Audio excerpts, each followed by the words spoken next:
up YouTube? Brandon Hines here with another video. Today we are putting some new rubber on the AP2 V2 wheels for the S2000.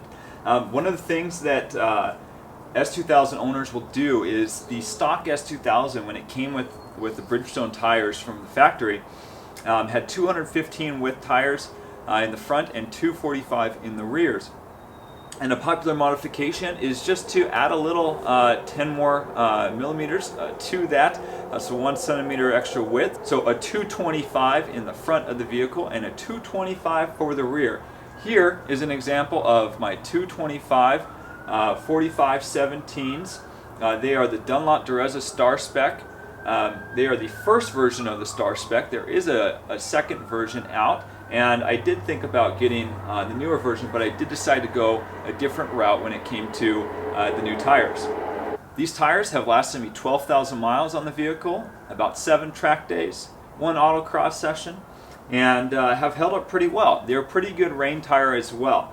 The outside of the tires are pretty good. There's actually still a decent amount of tread left on them. However, with my racing setup, with my suspension and alignment, I have a camber negative in the front of 3 degrees. What that means though is that the tire rides a little bit slanted as it goes down the road instead of being straight up and down. So what happens is there's an uneven wear here, and this is also called camber wear. Some people that really stance their cars like this get a lot less life out of their tires because of all that camber wear. They're not even using any of this rubber that they bought. I feel like they should just make some stance specific tires with extra rubber on the insides of the tire. So we are now down to the wear marks. Really kind of unsafe to taking it through any of the canyon roads, especially if I do take this to the track or to an autocross session. So what I had to do is order some new tires off Tire Rack. So what I have to replace these guys with is the Bridgestone RE-71Rs. Now, very, very sticky tire. Still though, 200 tread wear, so the same as the Star Specs.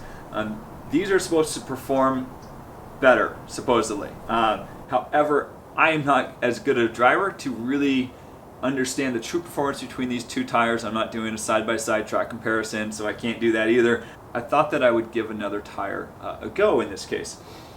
Very aggressive tread pattern. 2 lines down the middle, straight down. The Star Specs have a little bit of a wave here to flush any water out, and some little grooves and notches within the tire here. But again, same size tire, 225 45 17 for the front, 255 40 17 in the rear. The rears still have some tire left on the Star Specs, and so I'm going to keep the rears on the vehicle until they wear down a little bit more, and then I'll replace those. But the fronts, because of all that camber wear, needed to be replaced a little bit earlier. So I'm going to go take them down and get these mounted today.